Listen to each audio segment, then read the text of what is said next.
One thing that never ceases to amaze me is how fast technology is evolving. You know how every year you grow older, it seems like that year passed quicker than the previous year, like time is increasing exponentially. Well, the thing about technology is it is increasing exponentially. I'd like to take a look at this chart I found in Time magazine a few years ago. It's about an article about singularity theory, which was made popular by Ray Kurzweil. We're not going to talk about singularity today. What I want to do is I want to look at the historical data on this chart. If you look to the left of the hatched area, you see a series of points. Each of these points represent different computers and when they were released, each one of them being more or less more powerful than their predecessors. So if you plot this data, you end up with an exponential curve you can see. So technology is increasing exponentially. And what is technology? Well, technology is our knowledge of the natural world. And since our knowledge of the natural world is increasing exponentially, the result is technological exponential growth. So when I was going off to college, most of my peers had an idea what they wanted to be when they grow up. I didn't. Many wanted to be doctors, lawyers, accountants. And of course, they changed their major about 5 times before they finished. But what I wanted to do is I wanted to learn how the world works. I wanted to learn what's going on, what's happening around me. So I chose the field of mechanical engineering. The reason I chose mechanical engineering because the curriculum they offered seemed to have just enough chemistry, had just enough math, just enough physics, so that I could develop what I believe would be a fundamental understanding as a starting point of trying to figure out what's happening. So as an engineer, what we did is we applied knowledge of the natural world. And we did this basically working in the Newtonian world, which, as you know, is a 4-dimensional world. We have x, y, and z coordinates, and then we have time. And time is linear, and time is constant. And this was believed to be fact universally until this guy in the middle here came along. Albert Einstein started studying what happens when things start to approach the speed of light. And he developed the laws of relativity. Thing is these laws did not work in the Newtonian world, nor did the Newtonian world laws work in the world of relativity. And then these guys came along on the right of him, that's Niels Bohr and Max Planck. The two of them, along with a few others, started studying what happens when something gets really small, like microscopically small. Well, they developed quantum mechanics.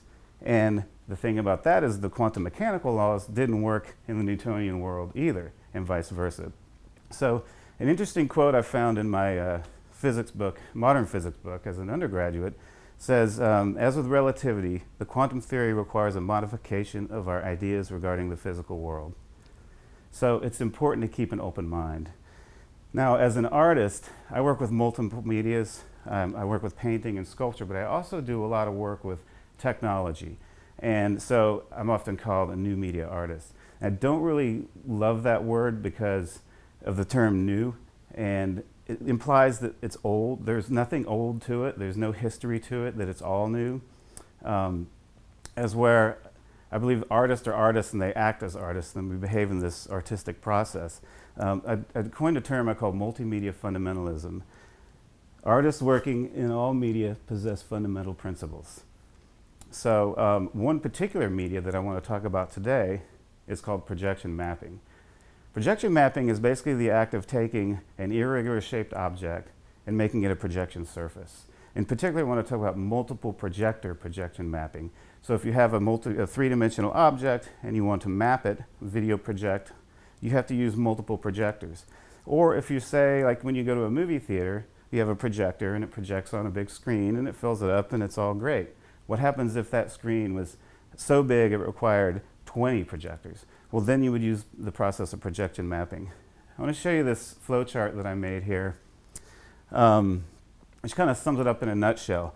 What we do is we create our video art content, and then we take that video art content and we deliver it to a server or a series of servers that then take the overall video piece, break it into chunks, and send them out simultaneously to a series of projectors. Each of these projectors are aligned, so the result is one seamless image. Now, I want to talk for a minute about painting. This particular painting you see is found in a cave in France. It dates back to about 10 to 15,000 BC, so painting has a lot of history. Now, this is going to be the shortest lecture in art history you'll ever get. I want to jump forward to the age of Botticelli. All art historians will agree that Botticelli was a significant player in the development of painting. However, Botticelli didn't come out of a vacuum. Botticelli had techniques, he had procedures, he had concepts that were passed to him from his predecessors, dating all the way back to the cave-dwelling artist who made the cave paintings. Now I'd like to jump forward to American abstract expressionism and Jackson Pollock. You know, people always say, you know, I love Jackson Pollock, that guy broke all the rules. Well, I know he broke the speed limit and the DUI rules when he crashed his car in the Hamptons that night. But other than that, I don't really see him as being a big rule breaker. Jackson Pollock studied art. He even went to the New York Studio School. He understood art history. He understood composition. He understood color theory. He had many tools that were passed to him from his predecessors that date all the way back to that cave. Now I'd like to go back to that cave again. Imagine you're in this cave. There's a cave-dwelling artist working on a painting. He has to see because it's dark in the cave, so he lights a fire. This is a light source.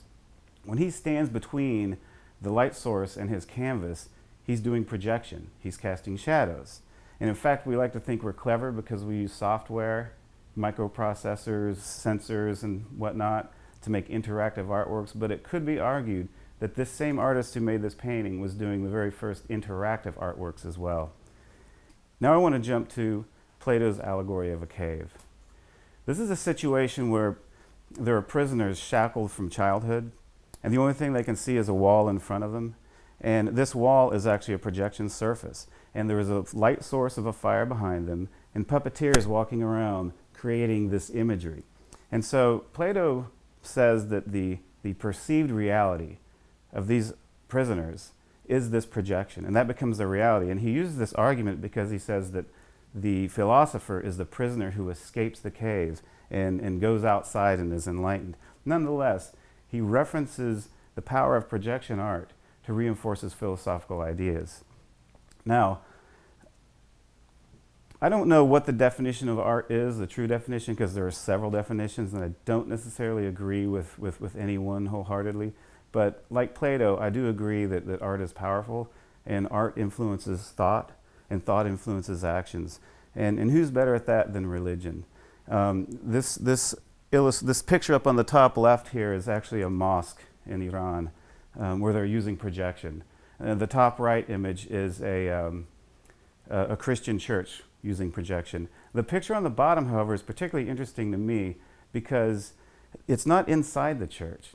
It's adjacent to the church. It's in Africa, and the sun is reflecting off of the stained glass and projecting on the adjacent architecture, which is similar to what myself and my colleagues like to do in projection mapping.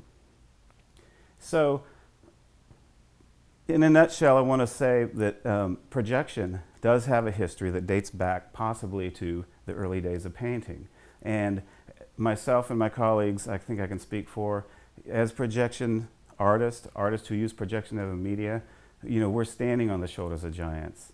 And we are part of a long lineage, and we have an obligation and responsibility to contribute to that. Now I'd like to talk about a project that we recently did.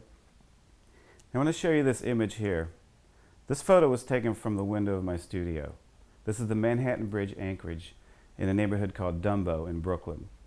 Now first I want to say, working in large scales like this with projection mapping is really, most artists are not afforded the opportunity to do it because of two main reasons. One is because of the technological demands. There's a lot of hardware, there's a lot of software, there's understanding of optics, things you have to master. And in addition to that, there's another component, which is finances. Large scale projects like this take hundreds of thousands of dollars to do.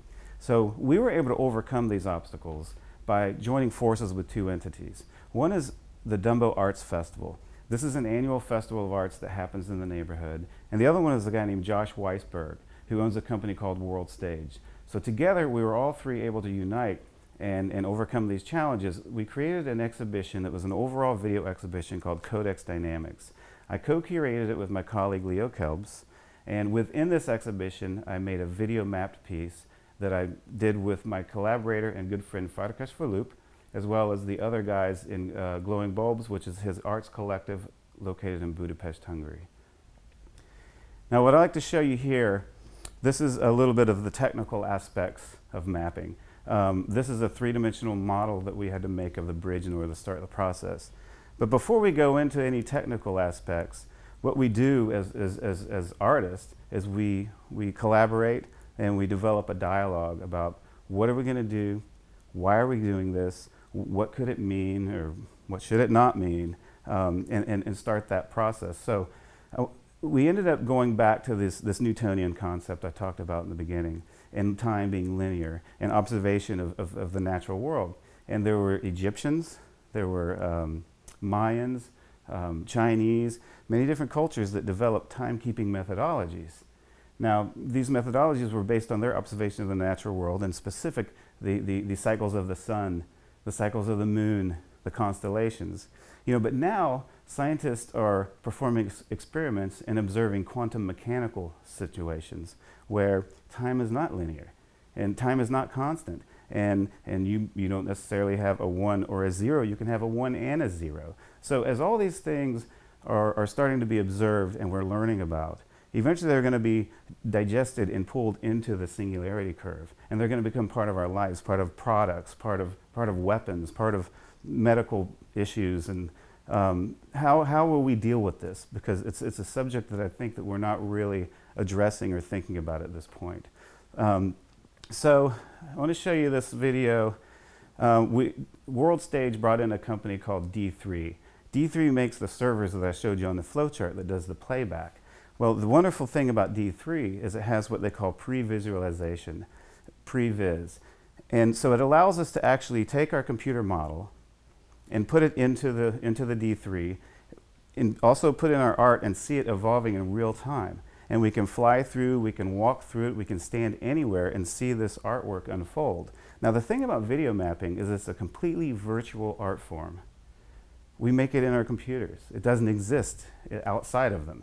That's until we get our projectors in place. We had 20 projectors inside the archway. We had 6 projectors up in my studio. And together we started throwing photons against the wall, and then this thing becomes real. People can walk up to it, they can walk inside of it, they can touch it, it becomes very tangible. Now, what you're going to see here is actually representation of the sun, which is evocative of early observations of nature and of the world, and how it influenced our perspective of time. Now, as the piece unfolds, we don't even do like Kurzweil, we don't extrapolate. We just pose ideas in a sense of trying to create question, and it's trying to stimulate dialogue on subjects of this matter. So now, what I want to show you is a video edit of the piece that we did. It's called An Inquiring Age, and this is an excerpt of documentary edit of the piece.